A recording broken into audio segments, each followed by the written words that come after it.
皆さんごきげんよう、上川カールです。今回取り上げる話題はウクライナ情勢関連のニュースを取り上げていきます。今回取り上げる話は、ウクライナ支援にとって非常に重要なアメリカ、そのアメリカにおいて支援の大きな障害となっているトランプ大統領の抽選プランについての報道が出ました。一方、アメリカ抜きでの支援を考え始めているヨーロッパにおいては、どうやってアメリカがいない状態でウクライナ支援をするか知恵を絞っているところです。一つの解決策として持ち上がっているのが、ヨーロッパだけでの支援だけではなく、もういっそのこと世界市場を味方につける形で対ロシア戦略を練るべきだという構想です。今回はこの2つの話題について取り上げていきましょう。まずはトランプ氏の考える終戦プランがどのようなものであるか、アメリカで報道がされています。トランプ氏、ウクライナ終戦へ領土割譲案を検討。アメリカ報道。ワシントンポストは、ロシアのウクライナ侵攻をめぐり、トランプ前アメリカ大統領がウクライナに南部クリミア半島や東部ドンバス地方、ドネツク州、ルハンシク州の国境地帯をロシアに割譲するよう圧力をかけることで終戦に持ち込めると周囲に語ったと報じた。関係筋の話としている。共和党のトランプ前大統領は11月の大統領選で返り咲けばロシアの侵攻を終わらせることができると豪語しているが、具体的な方法が報じられたのは初めて。外交専門家は実際に割譲すればロシアのプーチン大統領を利し、武力による領土侵犯を看過することになると懸念を示している。トランプ前大統領は自身の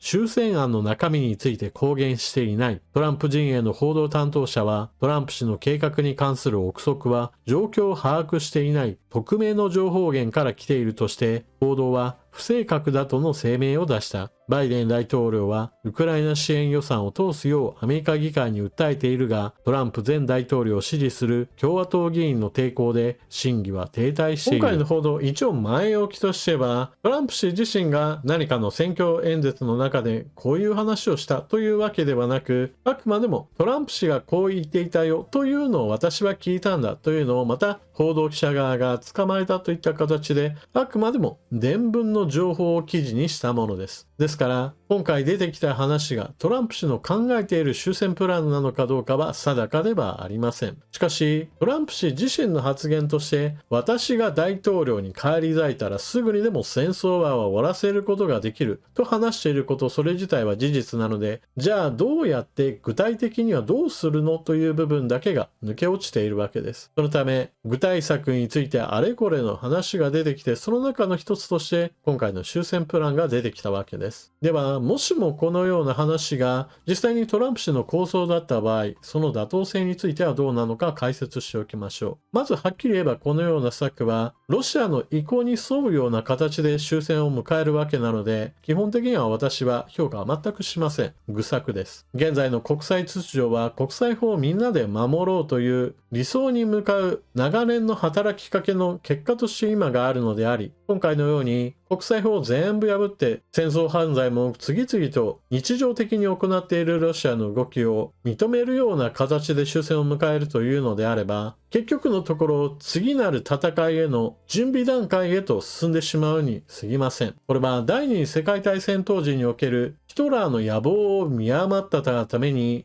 初期の頃にヒトラーの求めた要望を様々受け入れたことによって結果的にナチスドイツがドイツ国内での支持をむしろ固め、軍拡がさらに加速し世界大戦へと踏み込んでいく、そのような過ちを今まさに犯してしまうかもしれないわけです。なぜそのような話をしているかといえば、プーチン大統領は何もクリミア半島とウクライナの東部2州だけで終わるなんていう話は全くしていません。彼自身は彼の考え、歴史観の一部としてウクライナという国家はソ連崩壊時にできた間違った存在、人工的に作られたありえない国のものであり、あくまでもこれはロシアに帰らなければならないという考えを持っている。そのことを何度となく繰り返し発言してきました。ですから、現状かもしくは現状に近いラインで一旦休戦したとしても、それで終わりではないのです。その野望の行き着く先は、今はなきソ連の勢力圏を現在のロシア連邦によって再現しようという考えです。たとえトランプ氏がアメリカの大統領に返り咲いて、ウクライナに対して自分の言うことを聞かなければもっとひどいことになるぞという具合にして脅しをかけて黙らせて終戦へと持ち込んだとしましょう。しかしそれで戦争は終わるわけではありません。私が考えるに、ロシアとウクライナがたとえ休戦条約を結んだとしても、その後休戦条約は守られることはないでしょう。なぜならば、2014年クリミア半島、ロシアが併合してその後に東部2州においても、ロシア軍の支援を受けた独立運動家らは積極的に休戦を破って何度となくウクライナ側に対する砲撃をひたすら繰り返して挑発をし続けました。一方において自分たちが砲撃をしているにもかかわらず、ウクライナは常々休戦状態を破って我々を攻撃してくる無法者だといった非難を延々と繰り返してきました。それはつまり後々の侵略をするための下地作りを着々と積み重ねていったのです。たとえ現在の戦況下における休戦がなったとしても、その再現をもう一回行うに過ぎません。攻撃されないんだなというのをいいことに、自分たちの方で積極的に軍備拡張、砲撃専用の砲弾を山積みにして侵攻するための戦車や装甲車を数多く揃えて、次なる大侵攻を準備する、その時間作りに役立てるに過ぎません。結局のところ侵攻を行うにあたっては、自分たちが自作自演だろうが何だろうが全く構わずに、相手が悪いんだ、我々は仕方なく軍を進めるしかないんだという自己正当化の論理を振りかざして次なる侵略を行うのというのが目に見えた話です。トランプ氏はそのような点については全く考慮していません。現在のトランプ氏がロシアによるウクライナ侵攻について考えているのは、とにかく後がどうなろうと構わないから、今この終戦を勝ち取れば自分がノーベル平和賞のような肩書きを得られるのではないかなどといった話がよくされるものです。これなのも別にトランプ氏自身が私はノーベル平和賞さえ取れれば何でもいいなんていう話をしているわけではありませんが、そうではないかと疑われるほどに非常に短期的な話に集中し、長期的な目線での政策ができなくなっています。彼自身がそのような性格だという可能性も十分あるわけですが、しかしそれによって世界的な悪影響をもたらすというのであれば害悪以外の何者でもないでしょう。ただこの話で一つポイントなのは、じゃあそれをアメリカ国民やもしくはトランプ氏の支持者たちが悪いことだと考えているかといえばそうではないということです。アメリカ国内においては世界に目を向けるなんて間違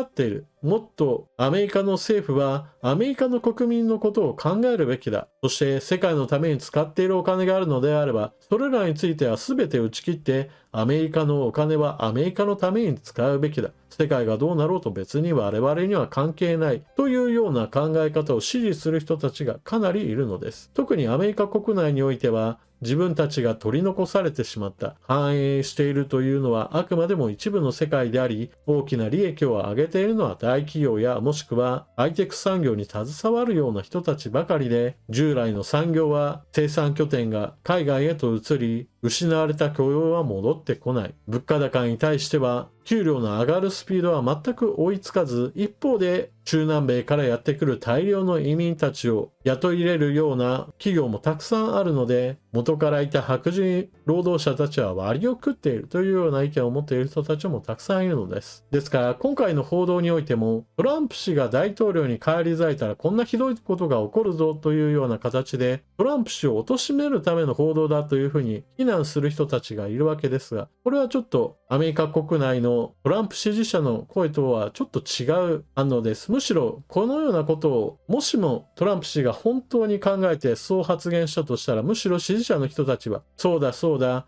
トランプ氏の言う通りだ、さっさとウクライナはロシアに領土を割譲して戦争を終わらせろというような話を喜んで賛同することでしょう。このあたりがアメリカ中心主義、アメリカ第一主義の考える世界のことよりもまずアメリカ国内のことを大事にしなければならないという考え方の真骨頂だとも言えるでしょう。続いてはアメリカからウクライナへの支援がこのまま途絶したままになったとしても、それでもなおウクライナを支えることに奔走しているヨーロッパの様子を見てみましょう。ウクライナ向け砲弾エストトニアが新たに100万発発見。年内にロシア領がも。チェコが欧米以外の国々でウクライナ向けに調達可能な砲弾100万発の所在を確認したと発表してから7週間後、エストニアのペクフル国防相はウクライナ向けにさらに100万発の砲弾やロケット弾を探し出したことを明らかにした。ペクフル国防相はこれらの砲弾を購入するのに必要な約3300億円ほどの資金について、チェコが見つけた砲弾の購入資金約2000億円を提供したのと同じ国々から募りたい考えを示している。ペクフル国防相は財源が確保できた場合、エストニアの手配による100万発とチェコの購入分、それにイギリスが独自に進めているとされる取り組みを合計すると、ウクライナに今年200万から250万発の砲弾を送ることができそうだとも述べている。これが実現すれば、ウクライナ軍への砲弾供給量はロシア側と並ぶことになる。つまり、ウクライナ軍の砲弾発射数は1年ぶりにロシア軍と同水準に回復する。ウクライナにとって実に喜ばしいことに、おそらくそれにとどまらない。アメリカ議会でロシアに融和的な共和党一派の妨害に遭い、半年間滞ってきたアメリカの対ウクライナ追加支援法案の採決をジョンソン下院議長が行えば、ウクライナ軍は数ヶ月後、砲兵火力で優位に立つと見込まれる。エストニアが新たに砲弾やロケット弾の在庫を確認した国がどこなのかは、ペクフル国防相は公表していない。調達は主にヨーロッパ以外の国々からになりますが、ヨーロッパからの分もあります。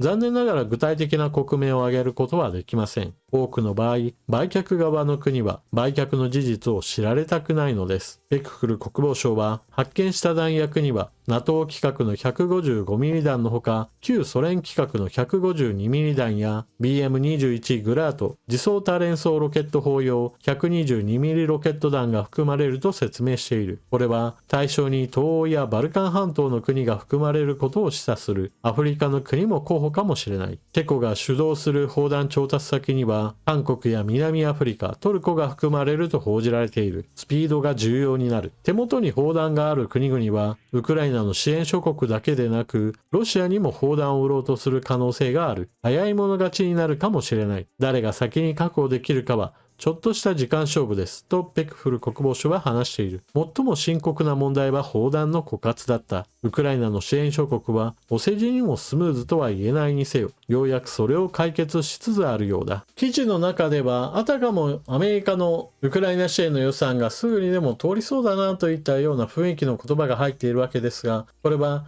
アメリカの方ではちょっとしたそうした報道があったのです。共和党の下院議長であるジョンソン氏が今週にもウクライナ支援予算案について法案の採決を行うかもしれないというような報道が流れたのです。これは反対の民主党側が出てきた支援案を採決するのか、それとも共和党自身が用意したウクライナ支援策を出してくるかといったどちらの法案を採決にかけるかといった話題はあったわけですが、とにかく法案の採決それ自体に取り組むような話をしていたので、これはもしかしたらウクライナ支援がようやく再開されるかもなといった期待があったのです。ただし、この報道はその後裏切られることとなります。ジョンソン下院議長は今週の採決については考えていないことを改めて発言し、共和党の用意しているというウクライナ支援法案についても、まだその中身については確定されたものではなく、議論が必要であるとして議会に提出するのももっと先になるだろうという見込みを話しているのです。なお、バイデン大統領の側である民主党の法案では、支援予算をつけて武器弾薬類などを供与するといった形での支援を行うとしているのに対して、共和党の方としてはウクライナに渡すものは全て融資といった形で最終的にはアメリカの利益になるようにすべきだというちょっと特徴が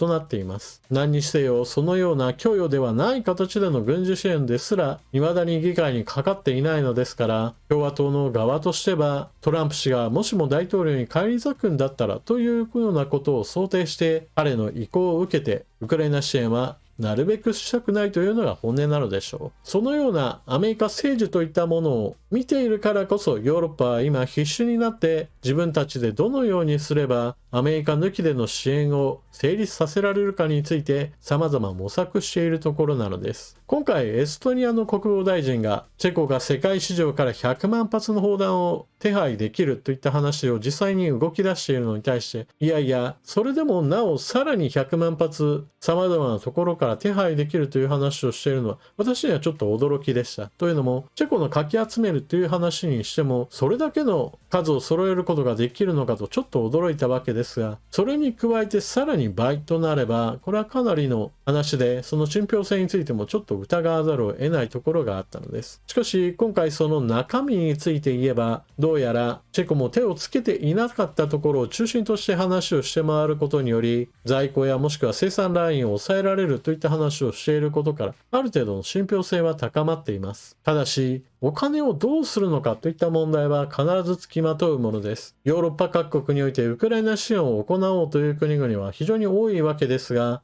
NATO や EU としてまとまった意見としてウクライナ支援をするときにはハンガリーが絶対的な阻止を図ろうとしますし、そのようなひとまとまりになっていない一つ一つの国々の場合だと、そう簡単に何百億円何千億円というのはひねり出せるわけではありません。しかもつい先日ようやくチェコの砲弾100万発の手配も進められているところで、様々な国がお金を出し合ってなんとか話がまとまったばかりです。今回のエストニアの国防大臣の言った100万発お金さえあればさらに調達できるという話も、そのお金がどれだけ集まるか、その時間は結構かかるんではないかなと思います。ここから先この資金問題を解決するためには、ヨーロッパ各国がロシアの凍結している資金をどのように活用するかにかかっています。今のところ資金の本体そのものについては手をつけず、あくまでもその配当益などを中心として年間5000億円程度をウクライナ支援に回そうという話をしています。元本さえ取り崩す覚悟さえ持てば、アメリカ並みの支援の5年分ぐらいは一気につけることができるので、そのぐらいのもう覚悟してほしいなと思ってしまいます。まあ、全てのお金が集まる前に、ロシア側の企画の方を先に抑えて発注はするだろうとは思うので、なんとかヨーロッパは世界中の兵器市場から調達するという方針を貫いて、今後もロシアに対抗する仕組みを作り上げていってほしいものです。私の持論としても、日本はこうした軍事支援にも手助けをしてほしいものです。